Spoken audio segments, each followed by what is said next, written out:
saya itu di take down bukan karena Mas report, tapi karena pesanan khusus.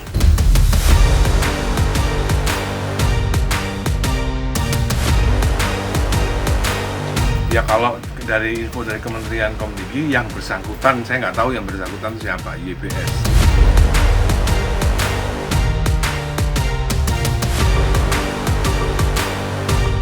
Bisa jadi penghilangan bukti entah buat siapa kan, tapi bisa jadi.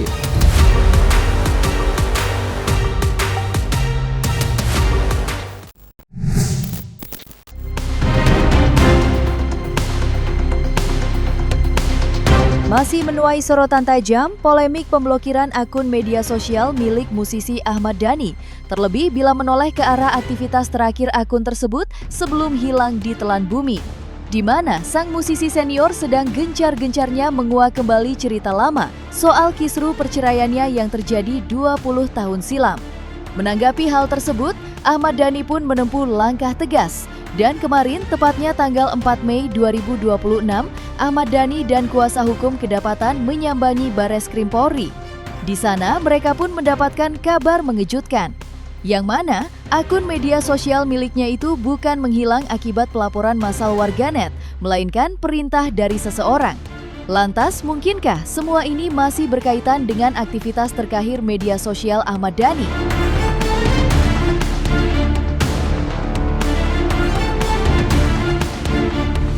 Ya pastinya ya, pasti ketakutan postingnya itu terus-terusan. Sebenarnya kalau memang perorangan bisa minta ke Instagram bisa, cuman kalau keberatan dengan misal foto saya ada di Instagram, misalnya foto saya ada di Instagram kamu, saya bisa laporkan ke Instagram bahwa saya tidak berkenan foto saya ada di, bisa. Tapi kalau sampai men-take down semua akun itu tanda tanya besar. Tanda tanya besar.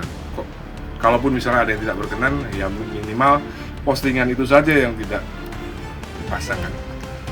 Tapi kan ini semua akun Instagram saya dihilangkan. Berbekal informasi yang berhasil ia gali dari tim Siber Bareskrim Polri, Ahmad Dhani akhirnya menjalin komunikasi dengan Kementerian Komunikasi dan Digital alias Komdigi.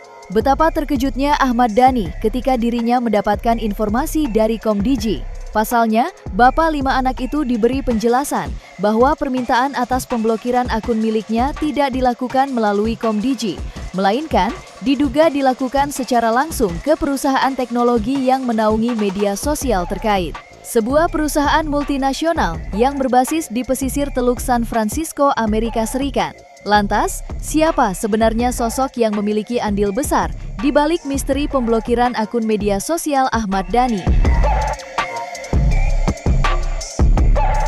Ke Bareskrim saya itu urusannya lain, beda. Ada hubungannya sama Instagram. Cuman info dari Bareskrim itu bukan Mas report. Jadi akun saya itu di take down bukan karena Mas report, tapi karena pesanan khusus. Nah itu saya cek kan ke Kementerian Komdigi, ternyata nggak ada yang pesan ke Komdigi. Nggak mungkin lah, masa ya pesan ke Komdigi. Jadi ternyata ada yang pesan langsung ke Instagram. Ya kalau dari info dari Kementerian Komdigi yang bersangkutan, saya nggak tahu yang bersangkutan itu siapa, YBS. Ya nggak tahu TV, ya, yang pasti penguasa TV swasta. Oh nggak tahu saya, yang bersangkutan itu siapa nggak tahu. Tidak dijelaskan oleh Kementerian Komdigi, tidak dijelaskan. Tanya aja sama Meta atau tanya sama Instagram langsung. Menurut Komdigi, Kementerian Komdigi sedang dilakukan yang namanya reaktivasi. Masih bisa balik lagi? Ya, insya Allah bisa reaktivasi lagi.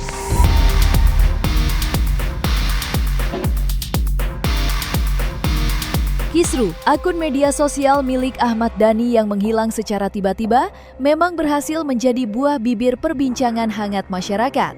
Dalam waktu sekejap saja, media sosial dibanjiri dengan komentar beragam yang datang dari berbagai kalangan masyarakat. Tak terkecuali dari advokat Deolipa Yumara yang memberikan pandangan hukum terkait hal ini. Apalagi pemblokiran ini terjadi di tengah-tengah aksi mengejutkan Ahmad Dhani yang menguak sederet fakta-fakta terkait perceraiannya dengan sang mantan istri.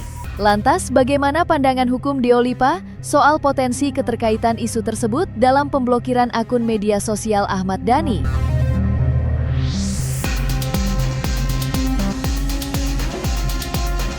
Bisa jadi begitu, bisa jadi dari pihak yang merasa dirugikan yang bersangkutan, bisa jadi. Ya tergantung lah itu. Jadi kalau mau diteliti lebih dalam, si pemilik akun yang harus bekerja meminta pertanggungjawaban kan, baik kepada manajemen medsosnya atau kepada pihak manapun, atau dia bikin laporan polisi baru ketahuan.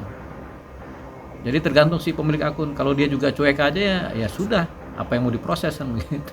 Bisa jadi penghilangan bukti entah buat siapa kan, tapi bisa jadi gitu sebagai upaya menghilangkan bukti kan gitu. Jadi itu yang tahu mereka lah yang punya akun, terutama yang tahu itu arahnya kemana. Sebenarnya yang memblokir ini kadang-kadang si dari softwarenya sendiri, dari manajemen. Misalnya kalau Instagram ya kan ada manajemennya dulu, atau dari TikTok mereka juga punya tim yang untuk menilai mana akun yang kemudian mereka blokir berdasarkan kepatutan medsos, mana yang tidak, kan gitu kan. TikTok kan ada, Instagram juga ada. Bisa jadi yang blokir bukan pemerintah, tapi dari manajemen medsosnya sendiri, baik dari Instagram, baik dari TikTok, kan ada manajemennya. Mungkin mereka yang memblokir itu karena kepentingan medsos yang lebih luas lagi kan. Jadi itu yang terjadi tampaknya itu.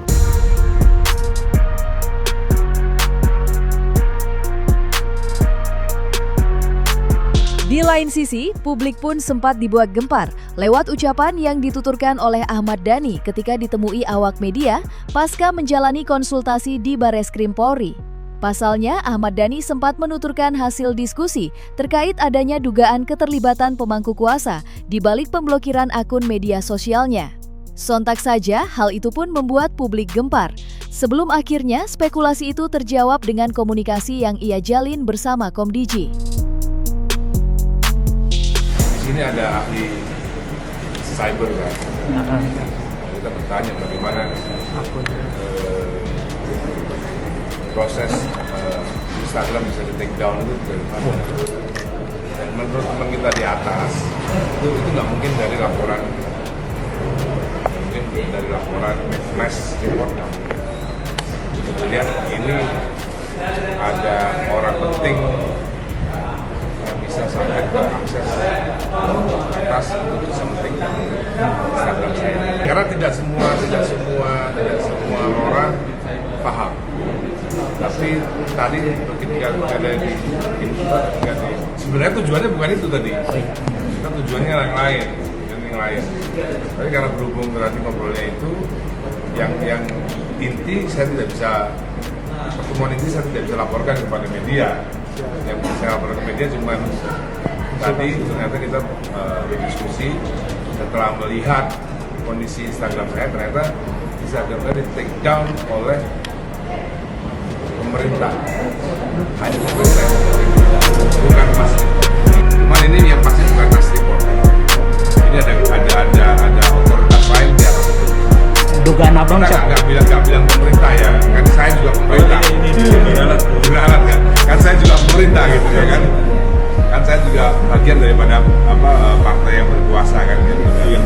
Tentu ini ada otoritas lain. Ini yang kita sedang selidiki. Menanggapi ucapan Ahmad Dhani di Bareskrim Polri, advokat Deolipa Yumara pun memberikan pandangan dalam kacamata hukum. Menurutnya, pemblokiran akun media sosial berdasarkan perintah pemangku kuasa pemerintahan terbilang cukup langka terjadi. Kecuali dalam akun tersebut tersimpan sesuatu yang berpotensi berbahaya terhadap kepentingan negara. Atau mungkin tersimpan pula perilaku melawan hukum dalam akun tersebut. Namun bila mana kedua situasi itu tidak terjadi, kecil kemungkinan adanya keterlibatan negara.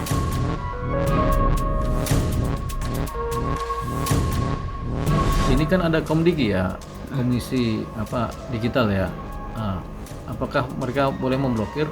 Boleh aja sebenarnya mereka memblokir, asalkan ada dasar untuk memblokir satu akun ya. Misalnya akun ini meresahkan atau bisa memberikan kegaduhan, bisa juga mereka memblokir. Tapi itu benar-benar ada pertimbangan yang signifikan, ada dasar, karena bisa nanti si pemilik akun akan menggugat gitu.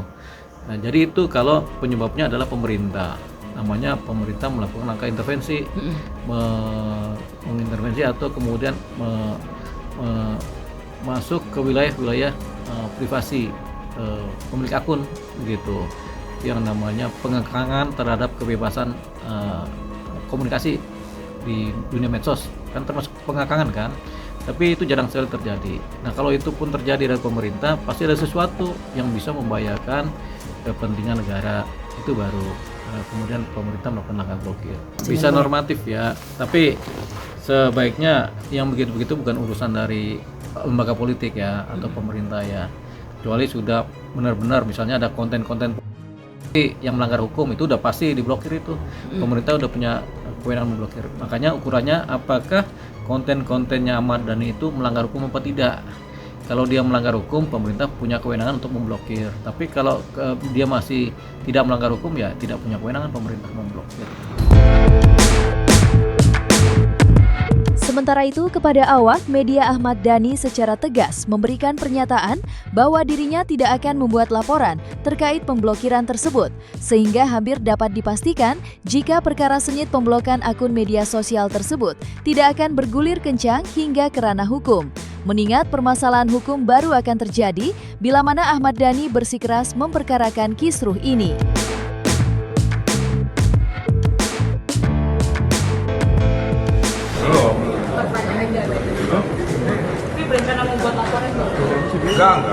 Tergantung Ahmad Dhaninya, dia mempersoalkan secara hukum apa tidak. Kalau dia persoalkan, berarti jadi persoalan hukum. Tapi kalau Ahmad Dhani sendiri nggak persoalkan, ya tetap berarti ini nggak ada permasalahan hukum. Oh ya, kalau ada hacker yang kemudian mengintervensi akun seseorang, kan berarti kan ada infiltrasi kan, ada hacker, berarti kan ada akses ilegal yang terjadi. Tergantung, ada yang susah, ada yang gampang. Karena ada hacker yang pro, ada hacker yang masih amatiran kan. Tergantung juga dari si tim penyidik cybernya, apakah mereka juga amatiran, apakah mereka profesional juga. Jadi semua tergantung dari keahlian masing-masing. Terlepas dari potensi prahara hukum yang ada, tidak dapat dipungkiri pula jika perkara ini telah menjadi pusat perhatian publik. Bagaimana tidak, momentum pemblokiran akun media sosial milik Ahmad Dhani terjadi di tengah aksi vokalnya mengorek-norek luka lama soal perceraiannya dengan Maya Estianty pada tahun 2008 silam.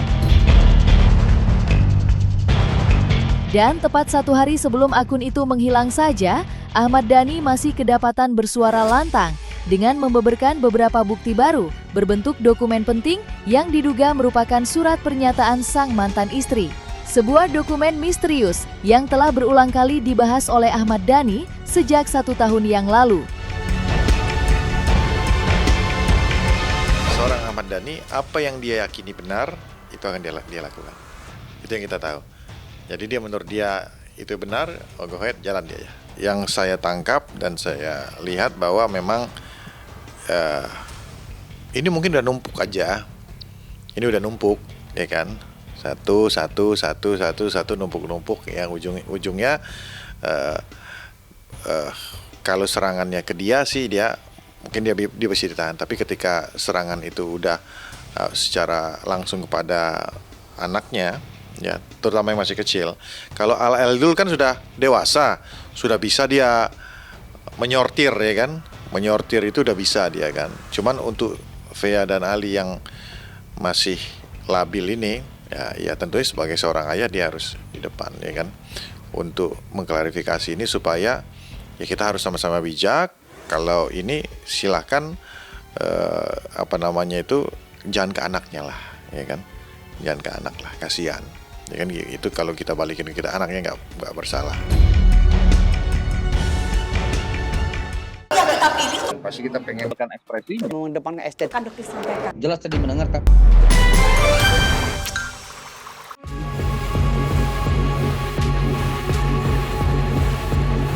Dan jangan lupa untuk like, subscribe dan juga share channel YouTube Cumi Cumi.